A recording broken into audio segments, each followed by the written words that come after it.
Just 50 miles off the coast of Florida, a silent transformation is taking place.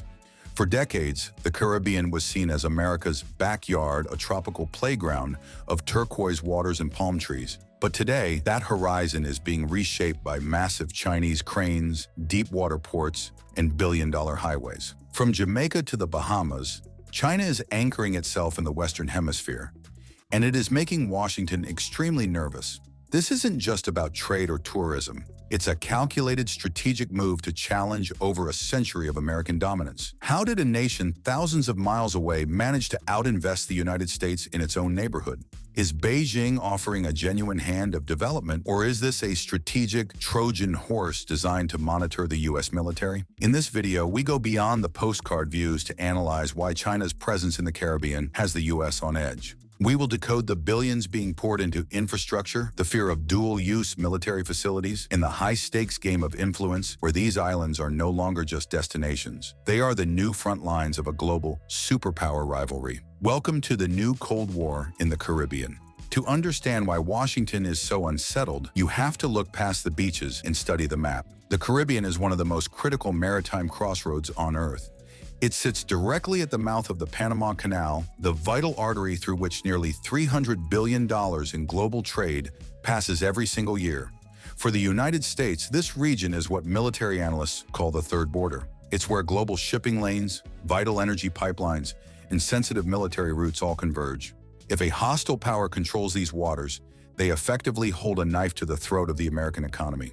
China understands this geometry perfectly. As a nation that relies on the sea for 80% of its trade, securing access to global waterways is a matter of national survival. But in the Caribbean, it's also about challenging the Monroe Doctrine. For over 200 years, the United States has maintained that any intervention by foreign powers in the Americas is a direct threat. For a century, the Caribbean was essentially an American lake. Now China is breaking that tradition. By investing in deep water ports like Kingston in Jamaica, or Freeport in the Bahamas, Beijing is positioning itself just miles away from American naval bases and critical oil refineries in the Gulf of Mexico. These aren't just commercial docks, they are strategic outposts. A deep-water port capable of hosting the world's largest cargo ships can also, in theory, host naval vessels. Moreover, these ports act as hubs for digital infrastructure, submarine cables, and 5G networks, giving China a front-row seat to the data flowing in and out of the Americas. The proximity is what's truly on edge.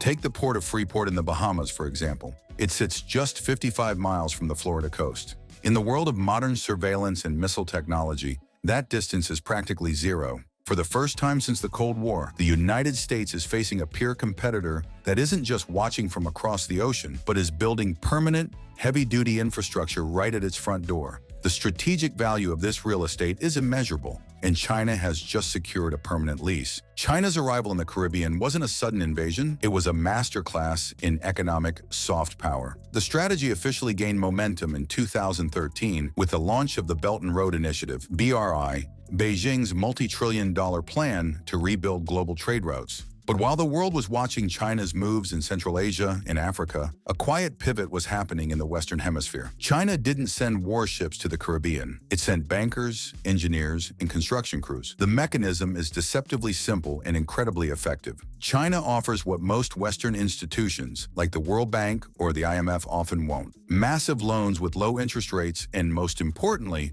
no political strings attached. When a Caribbean nation seeks a loan from the West, it usually comes with a lecture on structural reforms, transparency, or human rights. China, on the other hand, operates on a policy of non-interference. To a debt-strapped island nation struggling with crumbling roads and outdated ports, the Chinese offer is an irresistible lifeline. It's a checkbook diplomacy that fills the void left by decades of Western neglect. But the money is only half the story. The real strength of the Chinese model is the execution. When a project is approved, it isn't carried out by local contractors who might take years to finish. Instead, Beijing sends its own state-owned enterprises, massive companies like China Harbor Engineering Company. These firms bring their own capital, their own specialized equipment, and often their own labor force. They build with a speed and efficiency that traditional Western aid simply cannot match. From massive cricket stadiums to modern hospitals and high-speed highways, China's presence is becoming a physical part of the Caribbean landscape. However, this generosity comes with a clever strategic catch: the concessions. China isn't just lending money, it is acquiring long-term influence over the land itself. Look at Jamaica as a prime example. To fund the construction of a vital north-south highway, the Jamaican government struck a deal with a Chinese state firm. In exchange for building the road, the Chinese company received the rights to 1,200 acres of prime land adjacent to the highway for 50 years. This means China now owns the commercial development rights in the heart of Jamaica for the next half-century. This model infrastructure for land is being repeated across the region. By owning the highways that connect the ports to the cities, China effectively controls the circulatory system of these islands. It's a brilliant long-term play. Beijing is betting that by building the bridges, roads, and piers today, they are securing a permanent seat at the table of Caribbean governance tomorrow. Critics often call this debt trap diplomacy, but for the leaders of these islands, the perspective is different. They see a China that shows up with a plan and a shovel,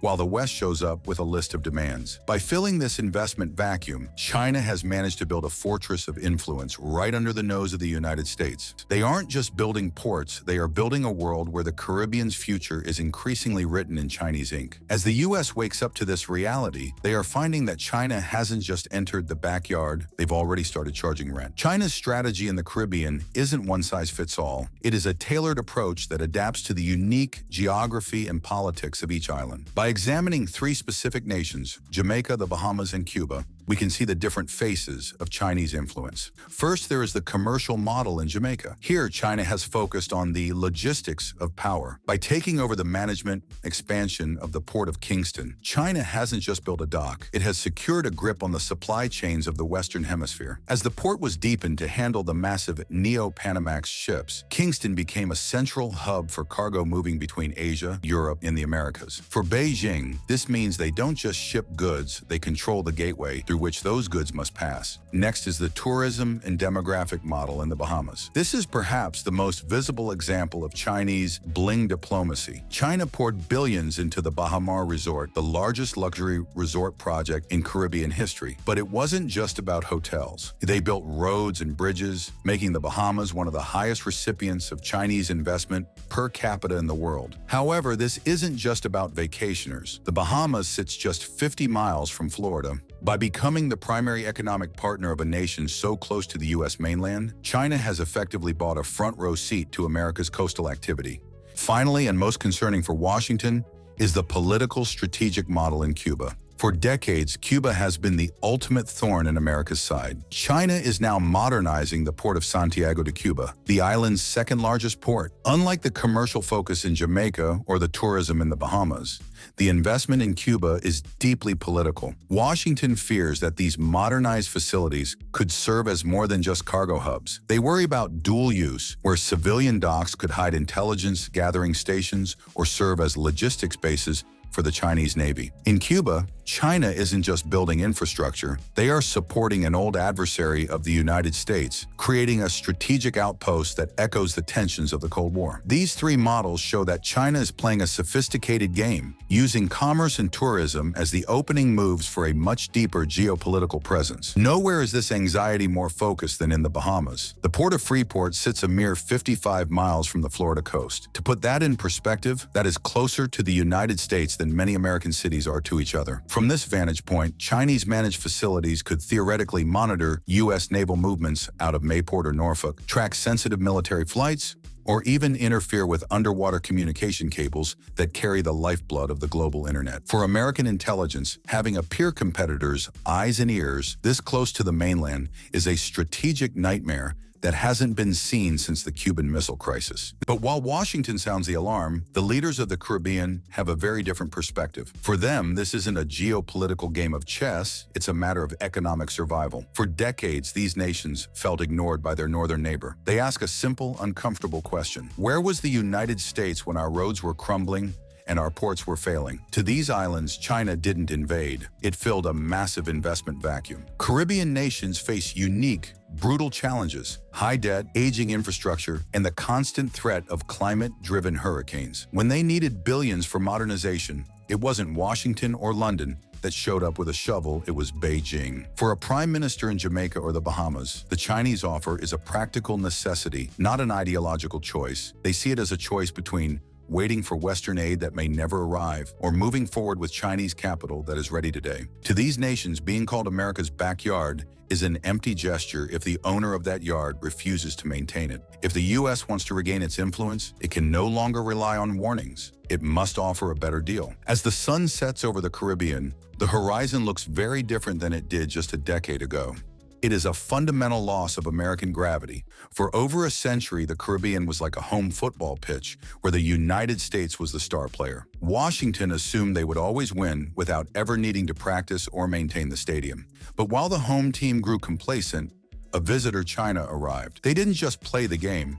They renovated the stands, built modern locker rooms, and paved the roads leading to the pitch. Now the United States has woken up to find the audience and the players leaning toward the newcomer who delivered real, tangible results. The Caribbean is no longer a private lake, it is a contested arena. Washington is finally attempting to play catch-up with new investment initiatives, but they are finding that China has already laid the foundation. The next decade will determine whether these islands become a bridge for global cooperation or a barrier in a new Cold War. One thing is certain, China hasn't just built ports in the Caribbean. They have secured a permanent seat in the front row of the Western Hemisphere, and they aren't leaving anytime soon. As the sun sets over the Caribbean, the horizon looks very different than it did just a decade ago. The backyard battle is no longer a distant theory. It is a reality made of steel, concrete, and billions of dollars. The United States now faces its greatest geopolitical challenge in the Western Hemisphere since the Cold War. But the question remains, can Washington win back the hearts and minds of its neighbors? Or has the gravity of global power already shifted toward the East? We want to hear from you. Do you think the U.S. can effectively compete with China's checkbook diplomacy? Or is it too late to close the gap? Is China a partner for development